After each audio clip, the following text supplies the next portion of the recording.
talk. I'm Benji Fisher, and titled my session, Security in Drupal, What Could Go Wrong? And of course, the other intonation you can give that phrase with one extra word is, what could possibly go wrong?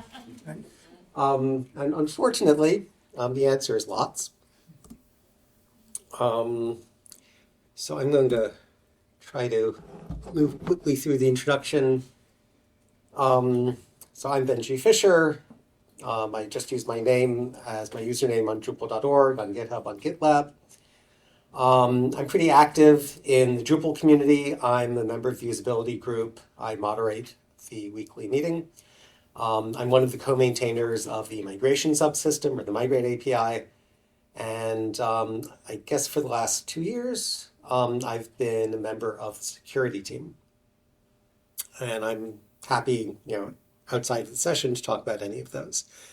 And so this talk is sort of part of my mission as a member of the security team. Part of our mission is to educate the public about keeping their websites secure, especially in Drupal. You can follow along with my slides if you scan the QR code or type in the URL. All of my presentations are up there, at least for the last several years. Don't panic at the outline. We're in the introduction right now. I'm going to talk about what the OWASP Top 10 is. I'll talk about what Drupal is. And then I will go into some of the things listed below. In fact, I've only prepared about 4 or 5 of them, and I'll give you a choice of the ones that I have prepared. But let's just spend a minute or two. When I finish this presentation, my goal was every time I gave the talk, I would add another one of them, but I haven't managed to keep up with that. But eventually, I hope to have prepared all 10, which is way too much than I can talk about in one session. So every time I give the talk, I choose 1 or 2 or let the audience choose. But let's just go through. These are the identified vulnerabilities that web applications, websites are subject to. Number 1 is broken access control, cryptographic failures, injection, insecure design, security misconfiguration. Next page will have the rest of them. Vulnerable and outdated components, identification and authentication failures, software and data integrity failures, security logging and monitoring failures, and server-side request forgery. So again, we'll go through 2 of those. We'll probably have time, and then I'll wrap up. That's the outline of the talk.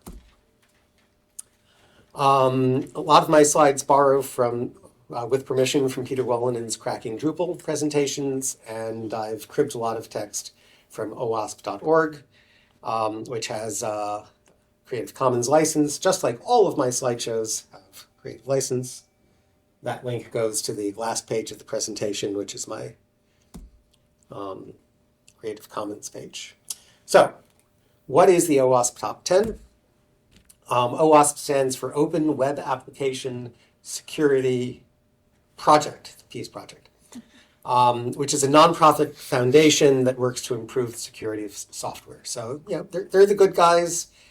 They're open. They're nonprofit. And they're an industry standard. I usually give versions of this presentation at more Drupal-centric conferences, so I emphasize that OWASP is not Drupal-specific. It's a way of looking at Drupal from the outside. As I said at the beginning when I said about me, I'm a Drupal developer. So that's what OWASP is, the OWASP Top 10. It's a standard awareness document for developers in web application security. And it represents a broad consensus about the most critical security risks to web applications. And again, I cribbed that from their website. And the list is updated every few years. The most recent version is from 2021. And I just hope that I can fill out the full presentation before they change it again. So that's what the OWASP Top 10 is. What is Drupal? It's a content management system. And what that means is that Drupal says to the world, here's a form. You can type something into this form, whatever you want. I will take what you type and save it to my database, and then I will use that to create web pages. That's what Drupal says to the world. And the response from a hacker is, sounds great, let's get started. So, exploits of a mom, when a hacker sees a text field on a web page that says name, fill in your name, the hacker is likely to type in something like Robert, close quote, right paren, semicolon, drop table students, semicolon, dash, dash. How many people have seen this before? About half of you. And the idea is that, if you're not familiar with PHP syntax, what's going on here is that the hacker hopes that the form processing that deals with this input is just going to take the name, whatever gets typed into that form, and insert it into a string, and then send that to the database. And if that happens, and this is roughly the string that the program uses, it'll turn into these two SQL statements, one of which ends with the close quote, right paren, semicolon that the hacker started with. And then after the semicolon, a new statement begins, drop table students. And then who knows what the dash dash does in SQL syntax? Yeah, it's the comment character. So it doesn't matter what comes after that gets commented out. So the hacker is hoping to do damage, to make you drop one of your database tables by typing something that you didn't expect. You expected something like Bobby in the name field, but instead you got this. And for those who haven't seen it before, this is XKCD 327, exploits of a mom. And since I'll let you look at that some other time and won't read it out. You're rocking that on International Women's Day, though. Thank you. Oh, wow, good for me. You're right. I knew that. It was not top of mind, but yesterday, as we're going into the State of the Union address, someone mentioned that today would be International Women's Day. So another point of view, what is Drupal? One is that it's a content management system. It's also an active international open source software project. It's one of the largest open source communities in the world. And I won't read the rest of the stuff that I cribbed from Drupal.org. But there are a lot of people, and it's an open source project. And open source rules the world, yeah. And Drupal takes security seriously. It has a security team. It has had a security team since 2005. It's an all-volunteer group. And we come from 4 continents. The sun does not set on the Drupal security team. And in almost 20 years, we've had 3 team leads. So good amount of continuity. And here is where we get to choose our adventure. You can see the things that I have filled in. Broken access control, cryptographic failures, injection, vulnerable and outdated components. So 1, 2, 3, 4. Where shall we go next? We probably have time for 2 of these. Injection. Injection. One of my favorites. One of your 4 favorites.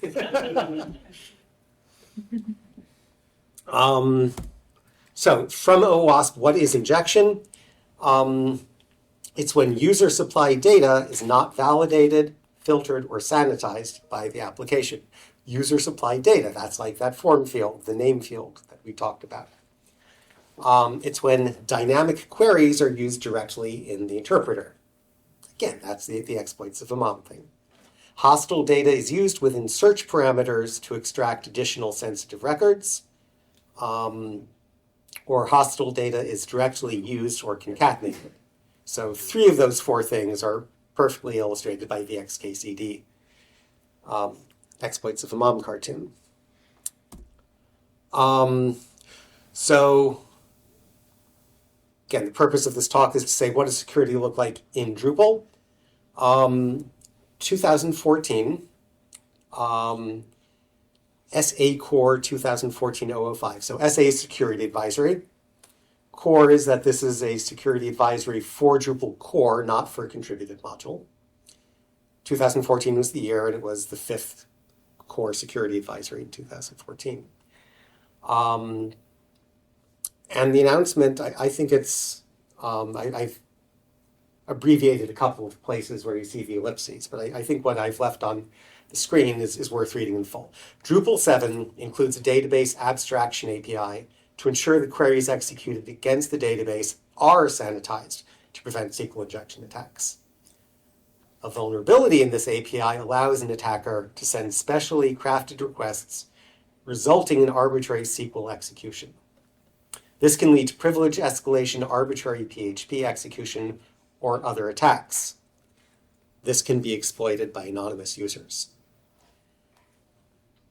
In 2014, I read this email and my jaw dropped. And I'm kind of lucky that I read it because at that point I'd subscribed to the emails and they came to my personal address, but I was at work and I don't normally read my personal email when I'm at work. But for whatever reason, I was lazing off and reading my personal email. I read this and my jaw dropped. And I think anyone who reads this should have the same reaction. My personal response, and I'm very proud of this, is that I wrote an email to my boss and to the owner of the site I was responsible for, and I said, because of the severity of the vulnerability, arbitrary code execution by anonymous users, and the simplicity of the update, we tested and updated the site today. And I did not dig up the original email, but I think that my memory is pretty accurate, that's how I phrased it. Is anyone familiar with this particular security advisory? It's Drupal Get, right? Yes, it's commonly called Drupal Get. It is probably the worst security issue that Drupal has ever dealt with. And there was some frustration with the way it was communicated, and we've changed things since then. If something this serious were to come around again, we would start off a week in advance saying, hey, pay attention, there's something coming soon, before announcing it. And I think I said in the description of this session that there isn't too much code on my slides, but there is some, and this is important. And as my email to my boss said, the fix was so simple. So the vulnerable code had a for each loop in PHP. For each data, as $I goes to $value. So I is the index, value is the value of some array we're processing. And then you take the key and concatenate it with an underscore. I'm sorry, key is some other previously defined variable. You take $I, which is the key of the array, and you concatenate it with that.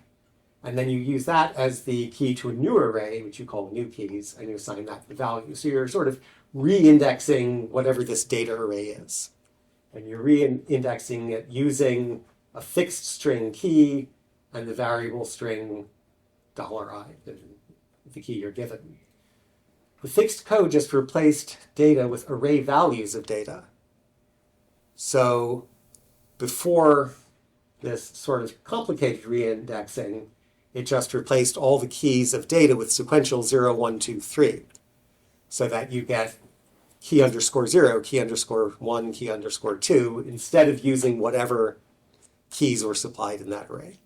That was the only change to fix this vulnerability.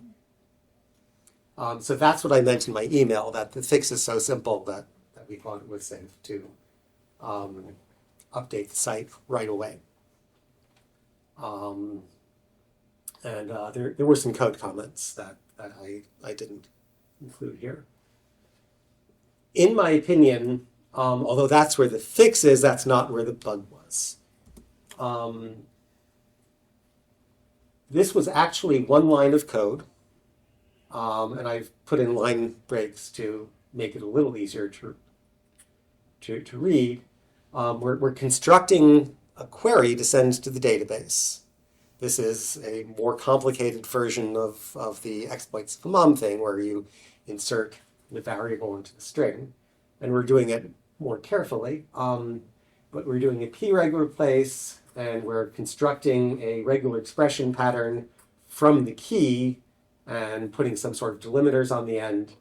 And then we're concatenating all of the keys of the new array, and we're replacing the key with the concatenation in the existing query that we're building.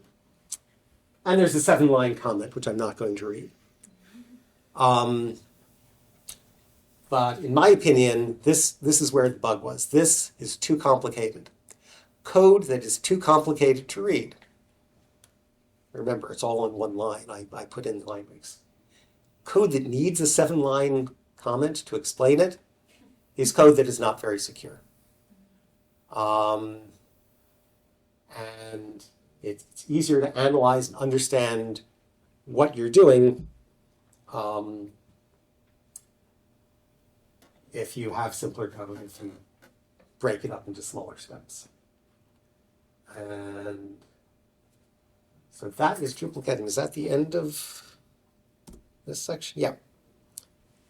So before I go on, any questions or comments about Drupal getting SQL injection?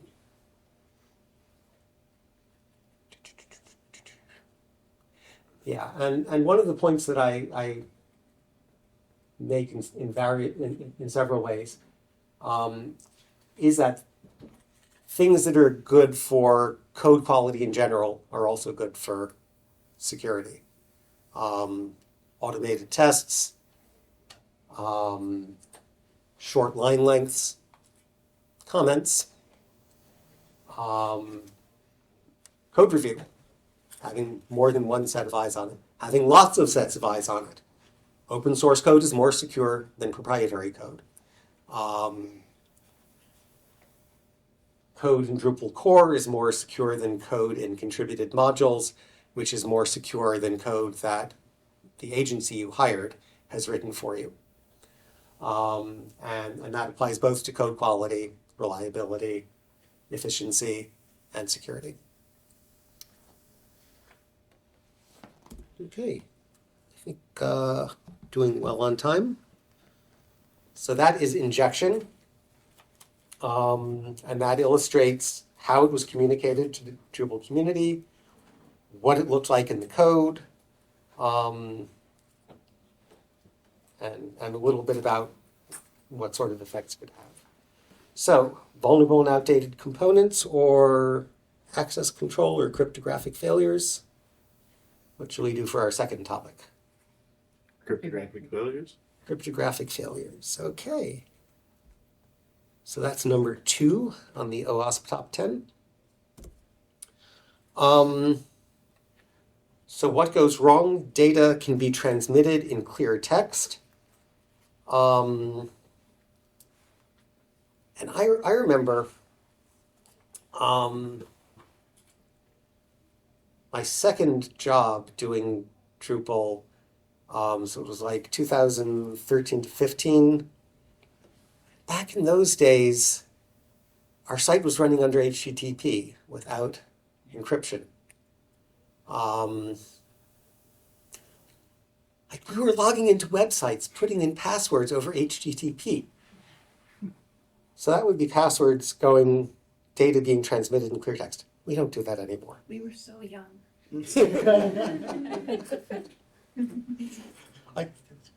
We didn't have protection because we were young and stupid. Old or weak cryptographic algorithms or protocols. Encryption is not enforced. Using deprecated hash functions such as MD5 or SHA-1. So those are some of the ways that the OWASP describes cryptographic failures. So my advice is that unless you're a cryptography maven, don't try to do it yourself. You should know when to call in an expert. You should not be writing a login system on your own. And I shouldn't be doing it either. Take one that's already written, that's already tested, has the bugs worked out, has the test coverage. So, what sort of data needs protection? What sort of data is important to be encrypted that we deal with in websites? Email. Email addresses. Say again? Personal information. Personal information, and email addresses is part of that. Personally identifiable. It's so common. Personally identifiable information is abbreviated as PII. Because that's pretty common. Anything else? Passwords.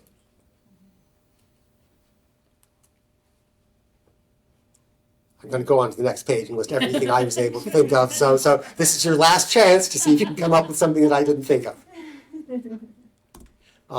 Passwords, API keys, which are basically a version of passwords, PII. Business secrets, right? We lost $30 million last quarter, and we're in danger of going out of business. You don't want that transmitted in clear text. Or here's the secret formula for a pancake recipe. Personally identifiable information includes things like social security numbers, credit cards, health information. So all of that is stuff that's worth protecting. And let me say a few words about HTTP and HTTPS. One is, you may notice this recurring theme, don't manage your own servers unless that is your business. I maintain a web server for a couple of personal projects that I won't be terribly upset if someone hacks. Like they're not that important. And it's sort of fun to understand that I can install Linux and I know how to configure Apache and blah, blah, blah, blah, blah. But I wouldn't do that for an important project. I would let someone else who devotes much more time to it than I can afford. The HTTPS, the secure HTTP protocol, provides both encryption and authentication. And it's surprising to me how many people don't realize these two parts of it.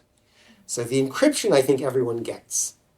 So I have the secret message, here's my credit card number, and I send it to Ali, who's going to process my credit card information.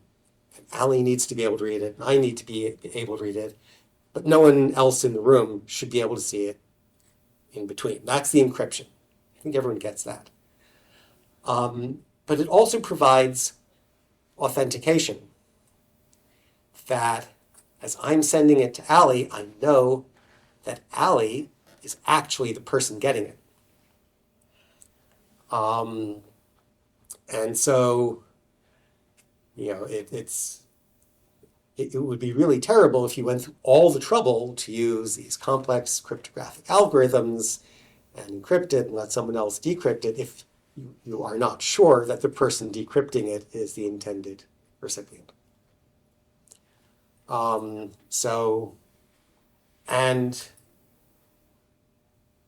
Until a few years ago, SSL certificates cost real money, right?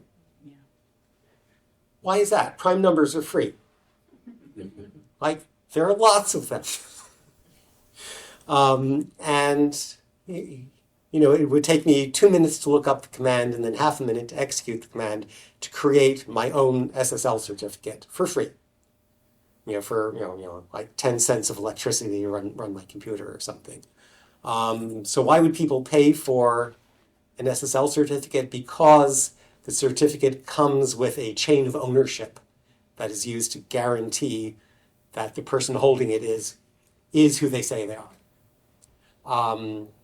It was only a few years ago that Let's Encrypt got started and said, this is so important for the whole system to work as a whole that we will accept contributions from people who are making a lot of money off the internet, like Google and a few other big companies, and then we will provide SSL certificates with that ownership chain for free.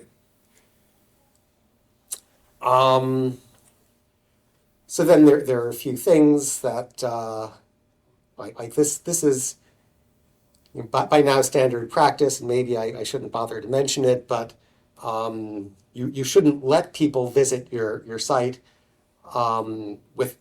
without encryption. You shouldn't let them visit the HTTP version, except if it's some internal thing inside your own little Kubernetes cluster or something. But you should not let the general public connect via HTTP, and there's a special header, the Strict Transport Security Header, HSTS. There are various ways you can set that header. If your site is behind a CDN, like Cloudflare or Fastly or something, then you can control the HTTP headers there. You can set it in the server in your Apache or Nginx or IIS configuration. You can set it at the application level. Drupal has a contributed module called Security Kit, which lets you set the HSTS header.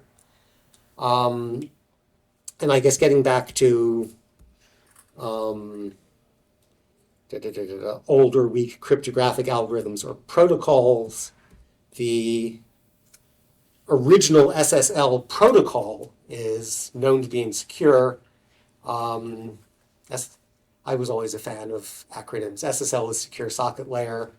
TLS is Transport Layer Security, which is the successor for SSL, and you should use at least version 1.2 of TLS. So those are some of the nitty-gritty technical details about HTTP and HTTPS. So this is an old screenshot, but I checked again last night. And SSL Labs, they're a commercial operation. I don't know them intimately, but they seem to know what they're talking about. And they will check your server and see whether it's following best practices. And as according to them, Drupal.org gets an A+. So 30 minutes in.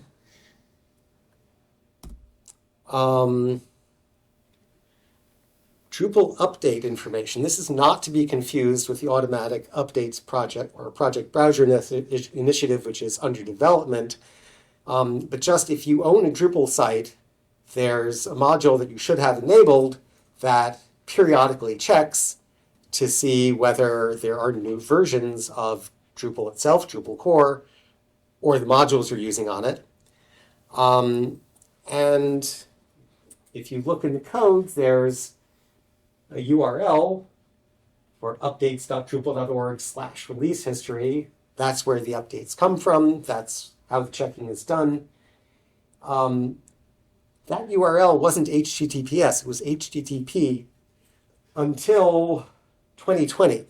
The end of 2020. Late 2020, yeah. And that probably didn't get released until a couple of months later. That's when the branch was fixed, not when it was released.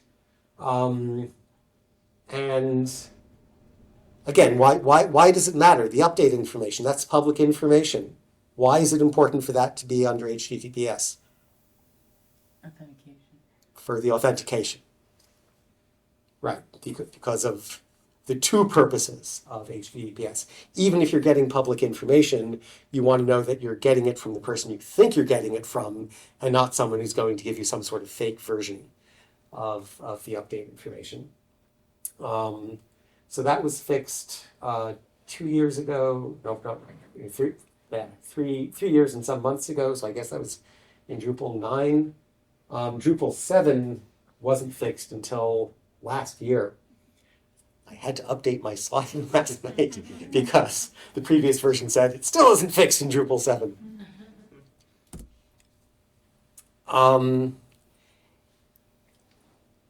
API keys. There are lots of API keys anytime you use an external service. If you use Google Translate they're going to charge you some fraction of a penny for every word or sentence you translate.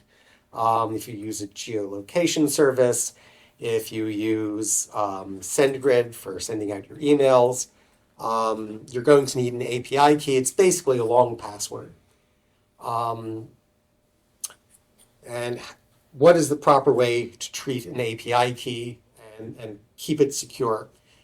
Do not commit it to your repository. And if you already have, look up BFG Git. BFG stands for Big Friendly Giant. There are ways for cleaning Git repositories. You're probably going to want to revoke the existing API key and generate a new one if you find that you have not treated it securely enough. Not that long ago, like maybe 2 years, we started a documentation page about securing authentication credentials. So we have some recommendations there, some Drupal modules you can use. If you're not going to commit an API key to your repository, if you're not going to put it in code, how is it going to be available to your web application? You can use environment variables. You can have an external file that's not tracked by the Git repository that's pulled into your settings file. And there are contributed modules for key management. Again, this is all sort of Drupal-centric. I guess the use environment variables part isn't.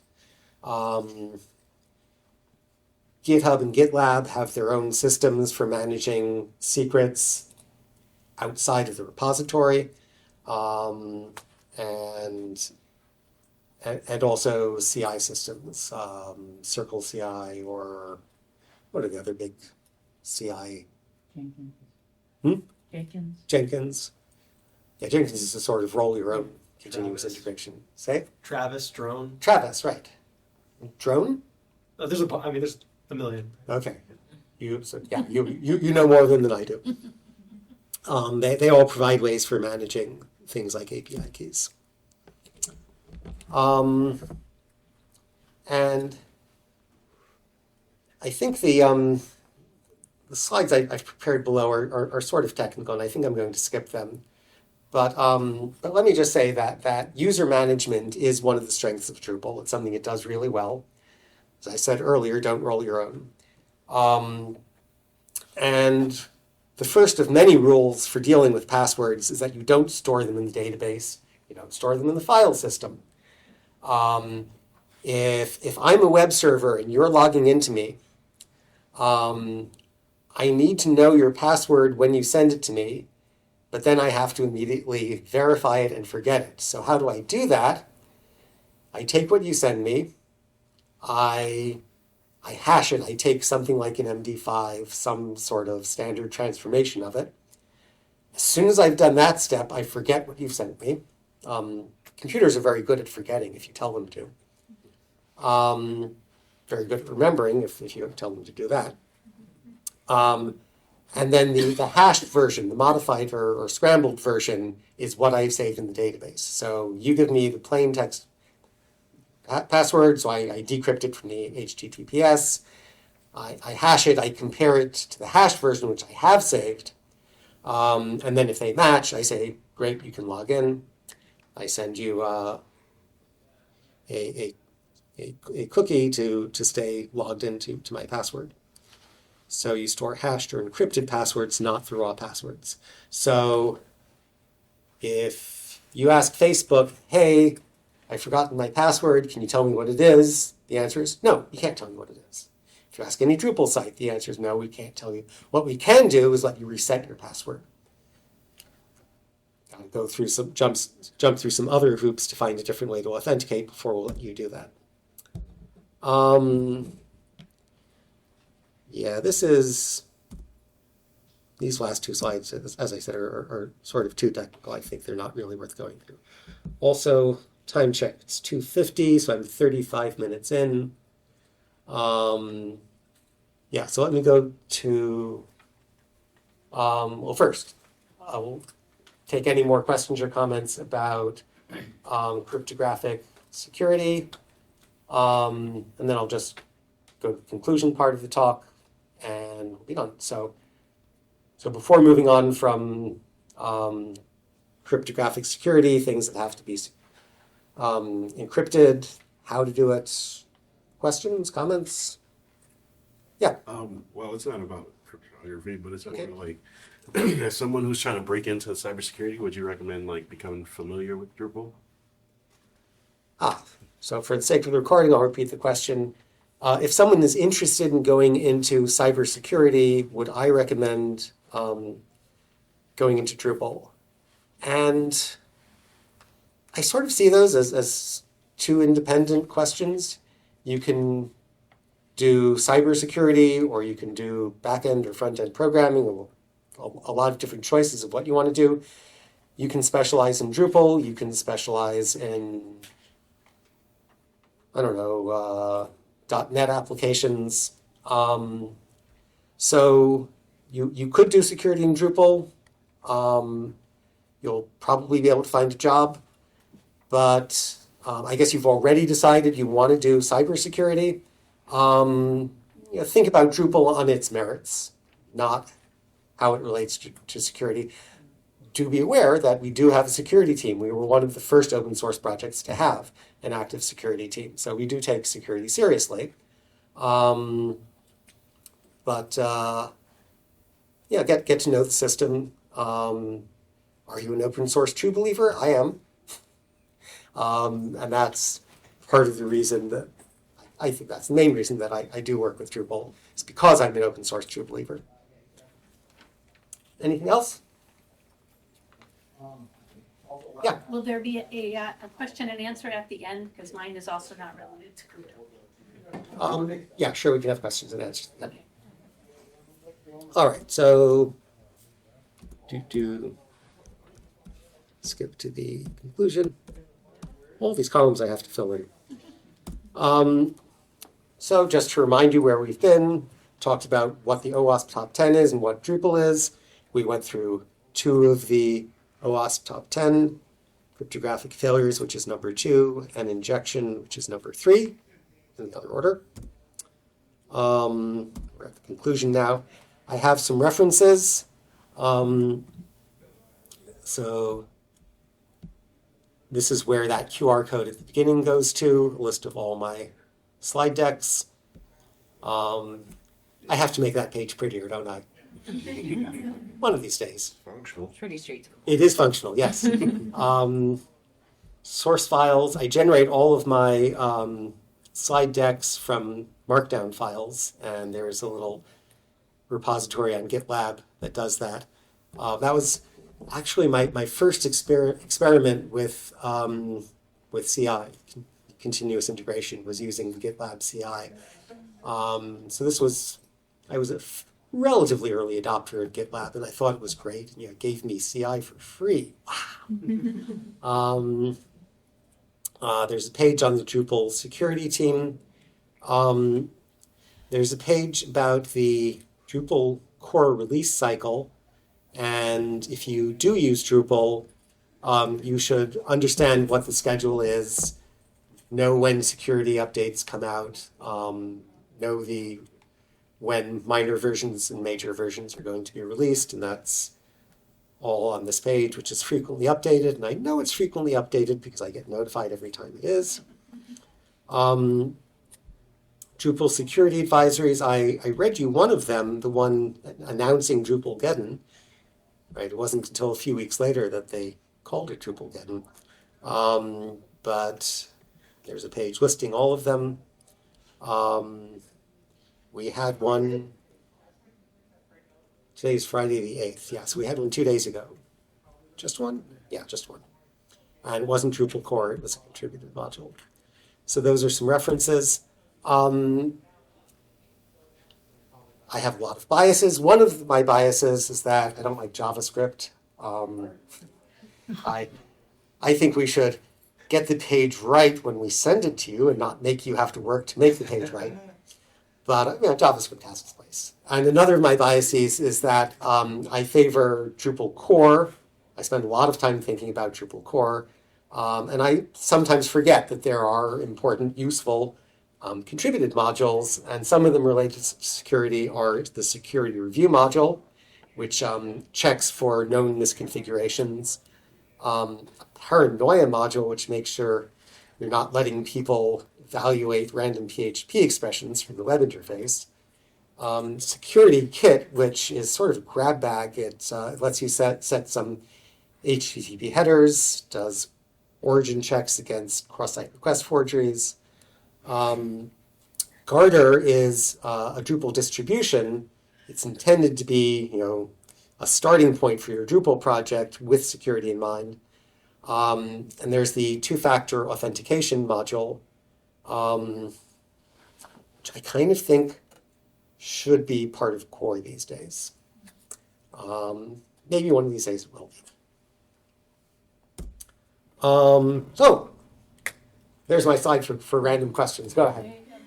So my random question of the day is, are AI assistants for coding making security, like helping us be more secure, or are we still in the same wilderness of making those mistakes over and over again?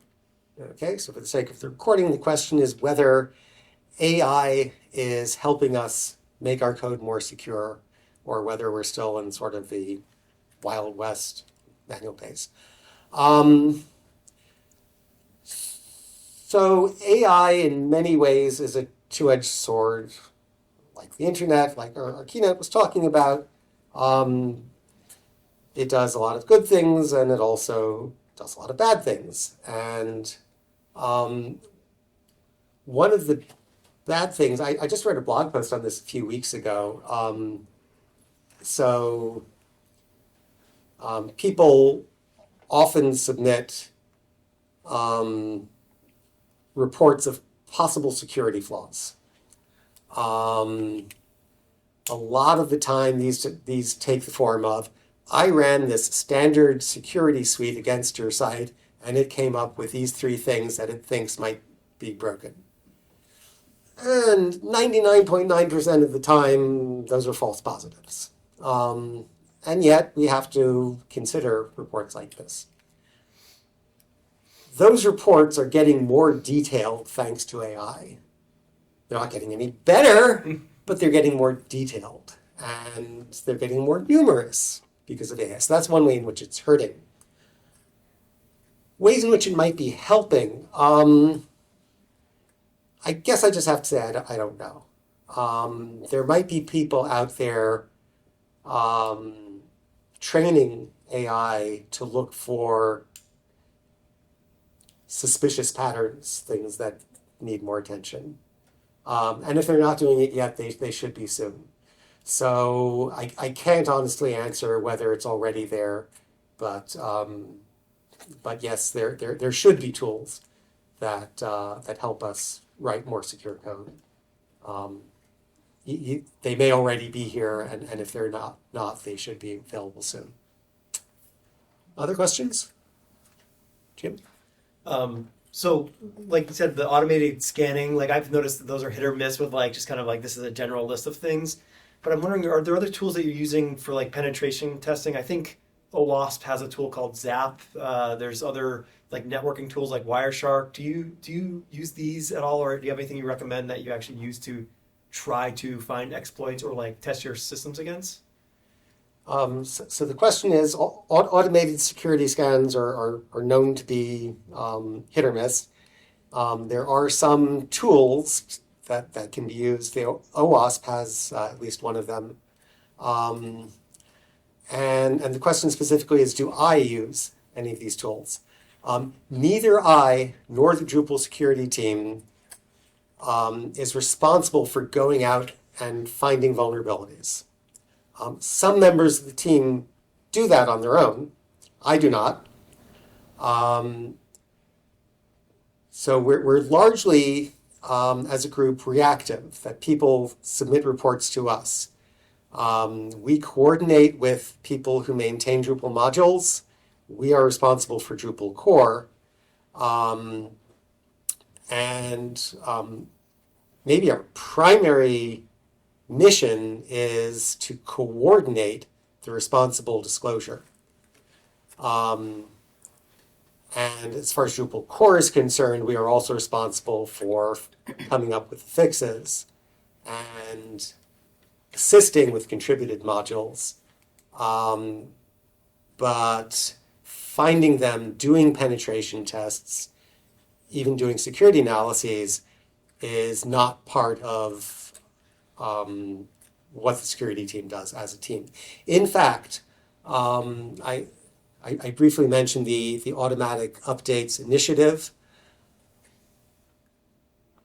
Automatic updates is a scary term, right? You're going to be updating the software, you're going to be letting someone write to your server. You want to be really confident that the software you're installing is accurate.